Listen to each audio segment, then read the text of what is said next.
Okay, so if you're new or if you're old or whatever else to the Monster Hunter series, here are some backstories for some of the monsters to kind of get you caught up to speed a little bit on the series.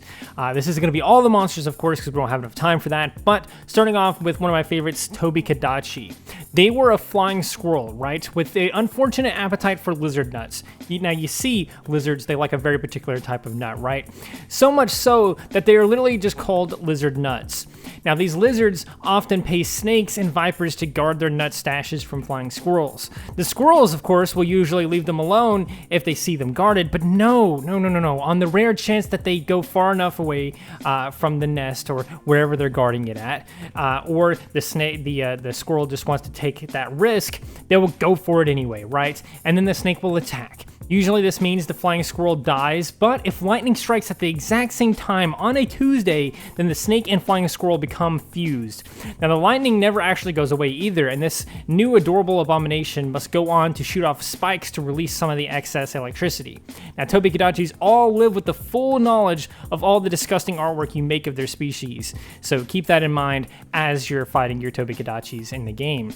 Now next up we have the Zinogre. If you refuse to leave his swamp, of course, you really should just leave his swamp, but if you refuse to leave his swamp, there is a chance that Shrek himself will snatch a nearby newt and imbue it with magical properties, which almost always leads to the newt's death, but in some cases it actually mutates it.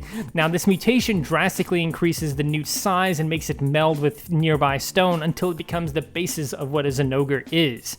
Shortly after, Fulgur bugs and so on will latch onto it, and over the years it will become infused with them, as well as it learns to control them. So it'll learn to control these, and boom, there you go, you got yourself a Zinogre. Now Nergigante is a little bit different. So if you try and kill a baby dragon, it just might try and grasp onto everything around it, every little thing around it, whatever is sharp nearby, if you will, and it will try and stab you with these. If it's successful in doing this, and if they enjoyed it, the baby dragon will collect a lot of these very sharp things. So many sharp things, some of which they actually start stabbing into themselves to create an artificial defense, because almost being eaten alive was so traumatizing that they're afraid of it happening again, even when they are bigger than houses.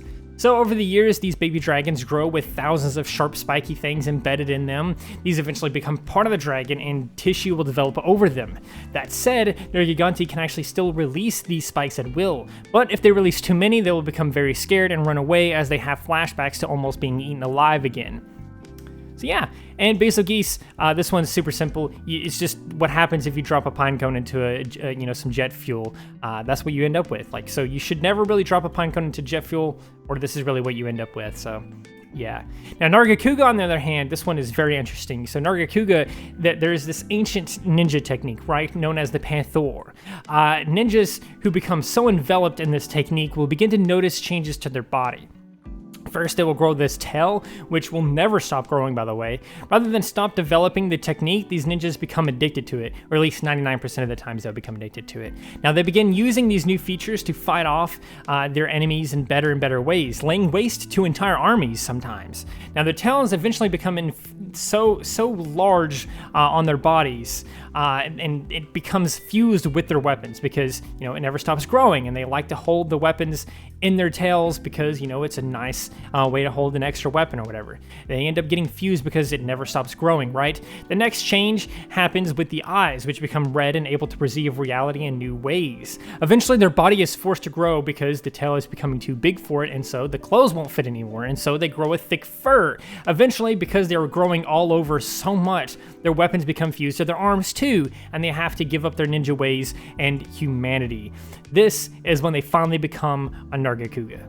Now next up we have a Kezu. This thing is very disgusting, but this is what happens if you don't get your worms removed, because there is a chance that instead of a parasite, it's this thing. This disgusting creature that once big enough will burst out of your stomach like one of those things from Alien. Now, Tigrex, they're a little bit different too. They're very different. Now, they're the result of a time machine experiment gone wrong, you see, because you really shouldn't go straight to the Jurassic period after inventing time travel, because, I don't know why people always do that, but you almost always get stuck. And if you don't, you might just bring one of these things back with you without realizing it. Because the thing of it is newborn Tiger Rexes are incredibly small and very, very active. So they typically wander into your pocket or your pocket or your backpack or something like that, and they come back with you. So stay away from the Jurassic period when you invent the time machine, or we're just gonna end up with a lot of these things. So just more and more of these things. Raknakadaki has got one of my favorite backstories of all of them. It's basically, it goes like this, right? If that spider escapes after you try and kill it, right? You're gonna see a spider, you're gonna try and kill it, but if it gets away and it escapes from you killing it, it will actually remember that, and it will train and become stronger and stronger. It will raise a family until it's young about you. And that spider won't get revenge, and nor will its children or its children's children, or even the generation after that. But in exactly 9.5 generations, Arachnakadaki will be hatched, and it will have but one purpose: kill the ones who try to erase their bloodline.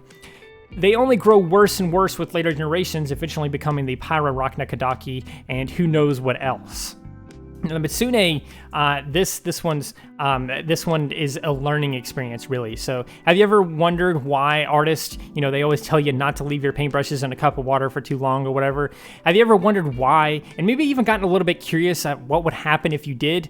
Well, don't do it, okay? Because you really shouldn't. Now, heed my warning here, because if you leave your paintbrushes in a cup of water for too long, it will grow sentience and eventually becoming a Mitsune.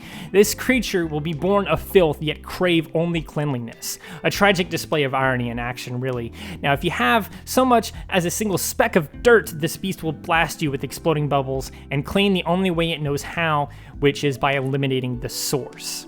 Now, this is my absolute favorite of all the backstories here. We got ourselves a Rathalos. Now, for those greedy enough to try and steal a dragon's hoard, they may be surprised to find that the dragon's arms are made of pure gold from the sheer amount of treasure they have carried throughout their lifetimes. And so, if brave, stupid, and greedy enough to somehow get this far, hunters will steal their arms along with whatever other treasures they can carry. While these arms sell for a mighty fortune, it has inadvertently created the Rathalos, a dragon seeking the return of its golden arms. And that's all it wants, is its golden arms back. Now, the same thing is, we get more evidence for this in like the Silver Rathalos and then the Golden Rathian and everything like that. It's literally just what happens if you don't take their arms until after they've become pure gold or pure silver, because that's the ultimate goal of a dragon, is to become part of the treasure itself by collecting so much of it. But anyway, yeah, there you go. Here are a handful of backstories for some of the monsters. I hope this gets you caught up to speed a little bit on Monster Hunter if you guys are new to it. And if you're old to it and you didn't know these things, let me know in the comments below, because these are a lot of surprising facts for you.